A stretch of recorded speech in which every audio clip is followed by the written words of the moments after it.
this video, I'm going to talk about cervical spondylosis. Cervical spine means the neck spine. So any degeneration affecting the cervical spine is called a cervical spondylosis. So as I discussed in the previous videos, the neck spine or the cervical spine consists of various structures. The bones or the vertebrae which are stacked one over the other like this. And in between the vertebrae or the bones, we have the gel-like structure called the disc. So the discs give cushion to the vertebrae, right? And then there are ligaments connecting the bones, and there's also like the joints connecting the bones. So these are the structures of the cervical spine or the neck spine. So any degeneration or age-related changes affecting the spine is called spondylosis, cervical spondylosis. So cervical spondylosis was actually a disease of the elderly before, but now even young people are affected by cervical spondylosis. This is mainly because of the gadget usage, sitting for prolonged hours in front of the computer, using mobile phones, looking down like this. These can cause cervical spondylosis even in young people. So what are the other risk factors for cervical spondylosis? Aging itself, vitamin D deficiency, calcium deficiency, all these can cause bad posture. All these can cause cervical spondylosis. So what are the symptoms of cervical spondylosis? So roughly the cervical spondylosis can be classified into 3 grades. One is muscle spasm, the severe muscle spasm and neck stiffness. So the patients will have difficulty to turn the head to either sides, and severe spasm affecting the back of the neck and the sides of the shoulder.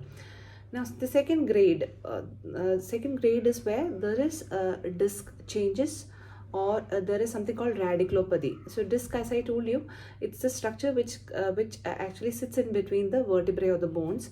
So in between the discs runs the nerves. So the nerves start from the neck and go down to both arms. So when the disc bulges out, it can hit on the nerves and can cause radiating pain down from the neck to the hands. So not just the disc, any thickening of the ligaments or degeneration of the bone on the joints also can cause compression of the nerve roots and can cause radiating pain down from the neck to the hands. So this is called radiculopathy. The third is called myelopathy. Myelopathy means compression of the spinal cord. So spinal cord is the main nerve of the nervous system. So it's like a bundle of nerves starting from the brain, or all the nerves from the brain bundle up and go down the vertebral column. This is called the spinal cord. So any of these degenerative changes affecting or compressing the spinal cord is called compressive myelopathy or myelopathy.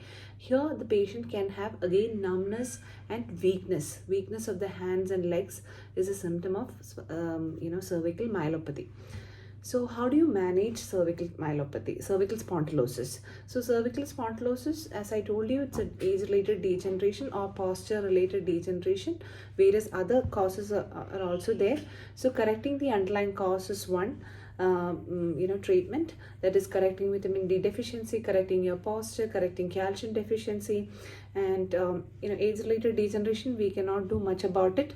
But this is, cervical spondylosis is something which cannot be treated in like one go. You take a tablet and cervical spondylosis goes away, nothing like that. It's a like ongoing thing. Like you have to keep doing physiotherapy, correcting postures, lifestyle changes, and medications also helps.